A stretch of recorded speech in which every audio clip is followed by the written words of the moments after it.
皆さんこんにちは。NGB 意匠ワールドツアー第4回イギリス編のナビゲーターを務めます NGB の永田智弘です。私は外国衣装の専任担当を務めていて、お客様の衣装の権利化と権利行使のサポートを主に行っております。各国の衣装プロフェッショナルから衣装の最新情報についてヒアリングするこの企画なんですけれども、第4回の本日はイギリスの YOUNG 事務所にお話を伺います。本日のテーマはイギリスの意匠実務についてです。それでは早速参りましょ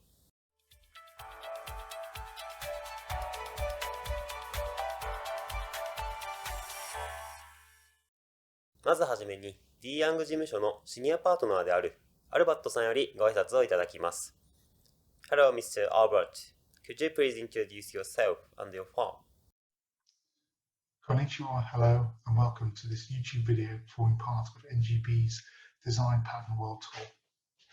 My name is Anthony Albutt, and I'm a senior partner at Young&CO based in London. I'm a patent attorney and design attorney with over 20 years of experience in the IP field, and I'm delighted that we've been invited to participate in what we hope will be a useful and informative lecture series. For those of you who are not familiar with Young&CO, we are a European law firm specialising in intellectual property. We have offices, attorneys and lawyers in the UK and in Germany, and we represent many of the world's best-known companies and most prestigious academic institutions. We are also one of the few firms in Europe to be rated as top tier by all of the major independent rating publications. As part of this talk today, we hope to provide you with our insights into some of the important changes occurring with respect to design registration protection in the UK and issues your clients may wish to factor into their own IP strategy. Some of the most significant changes in design protection have been a result of the UK's departure from the European Union, the so-called Brexit. This has created a lot of change, but it's also created opportunities, and we've been helping our clients to understand those changes and to put our clients in the best possible position for UK and European design protection. I'll now hand over to my colleague William Burrell, who will present on behalf of the DM Designs team.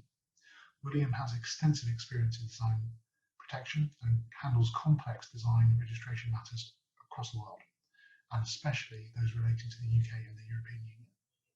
I hope you find William's talk and insight useful, and we hope we can answer any questions that you may have. Thank you very much. Thank you very much, Mr. Albert. So let's get down to the main topic, and I'd like to talk to Mr. Burrell. So, Mr. Burrell, how has the United Kingdom's departure from the European Union change the design registration landscape in Europe? And also, could you briefly tell us about the futures of the UK design practice? Well, greetings everyone, and thank you for being with us today. Well, concerning Brexit and the United Kingdom's departure from the European Union, the summary point is that this has now meant that for those seeking new design registration protection in the United Kingdom and other parts of Europe moving forward, this will now necessitate, in many instances, design protection being applied for in respect of both of these two jurisdictions separately. This is because design registration protection in Europe was historically often achieved through the pursuing of an EU design registration application, also called a community design registration application. So now the UK is no longer a part of the European Union, any newly submitted EU design registration application will now not cover the UK. To be clear, this contrasts with the situation in the patent sector, where a European patent application can still cover the UK as part of a European patent application, which is run by the European Patent Office, which is not an EU organisation. Though in spite of the above, and perhaps reassuringly, one of the biggest initial points to note is that the UK design registration system is fairly well harmonised with the EU system. This means that if you were previously seeking a set of designs before the EU IPO, which handles EU design registrations, it's likely that the same designs will also be usable for the UK design registry as part of the separate UK application, which is good news. Another noteworthy point is that the UK design system is very cheap. The official fees can be very low, and they start from about £50 for a single design, which is around 8,000 yen, and you can include up to 50 designs for a cost of £150. So again, not much more than about 24,000 yen. So you can see that actually the UK design registry represents excellent value for money. The UK design system also uniquely allows you to combine multiple designs into a single application, irrespective of how similar or dissimilar they are. So for instance, you could have a first design relating to a car and even a second design related to a medical device, all in a single application, so long as they have the same applicant. So this is therefore quite unique compared with other design registries, which often require a level of conceptual similarity between the subject matter of the designs. The UK system, also like the EU, also allows you to combine 2D and 3D designs, and potentially in the same application.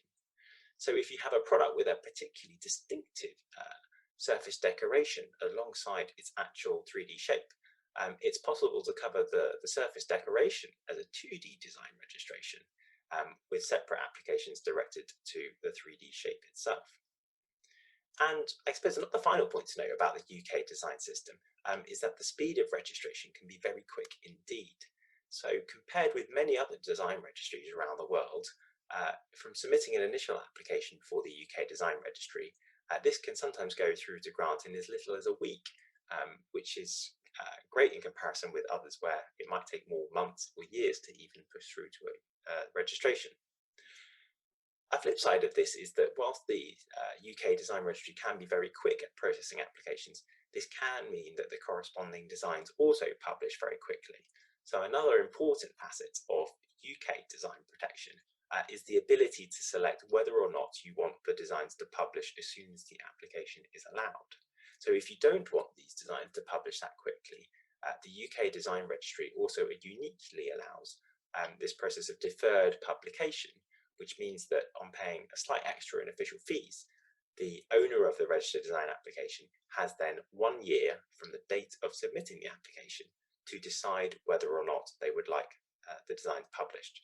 So the design registry gives you that bit much more control over when you want the designs to publish. Thank you very much, Mr. Brown. Next, we'd like to ask about Brexit effect. What about for those people who had a design application designating the EU, which was still pending or unpublished at the end of 2020? Well, the good news is that for those owning an EU design registration at the end of 2020, as long as this EU design was both registered and fully published, the UK design registry moving into 2021 provided all of those owners with a corresponding cloned UK design registration to stand alongside the EU design registration, which they will now be the owner of.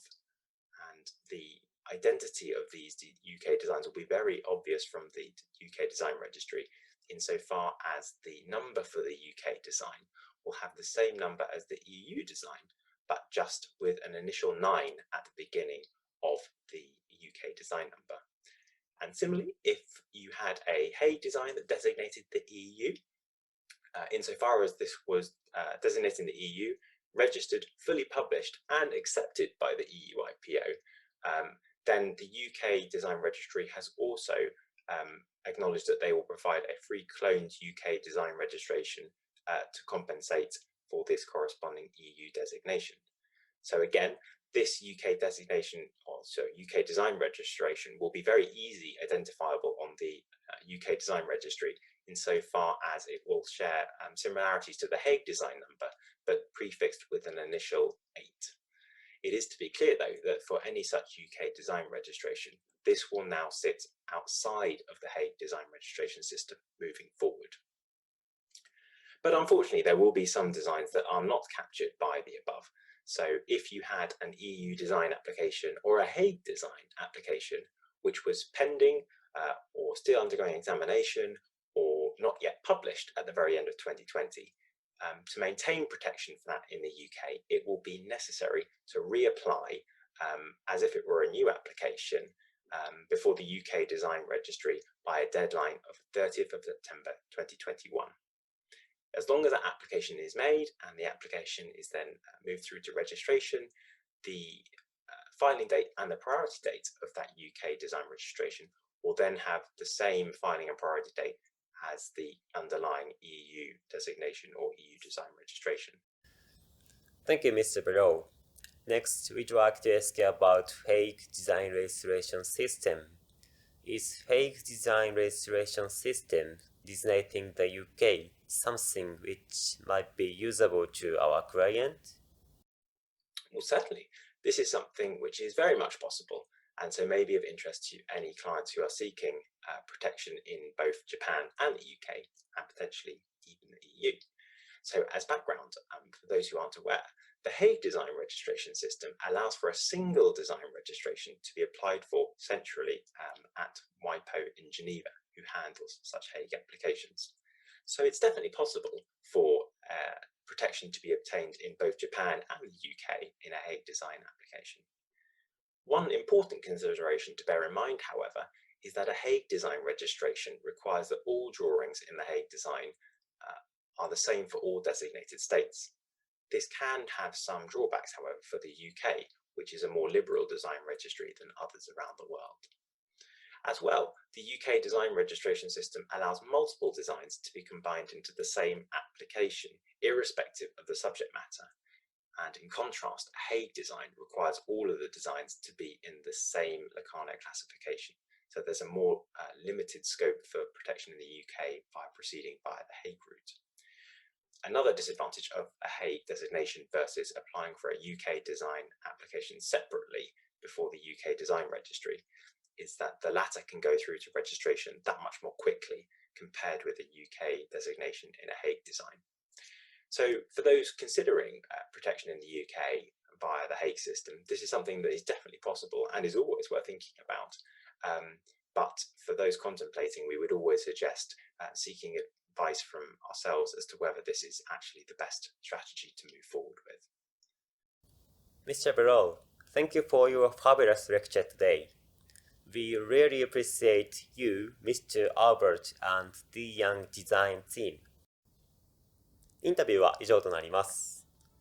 ブレグジットによってイギリスで衣装の権利保護を行いたい場合には、イギリスに直接出願する必要が出てきましたので、イギリスの衣装実務について知ることは非常に重要かと考えております。もしイギリスの衣装実務について何かご不明点等ございましたら、私たち NGB へお問い合わせください。皆さん、最後までご視聴いただきましてありがとうございます。この動画が役に立ったと思われた方は、ぜひ高評価とチャンネル登録をお願いいたします。次回第5回はブラジル編です。お楽しみに。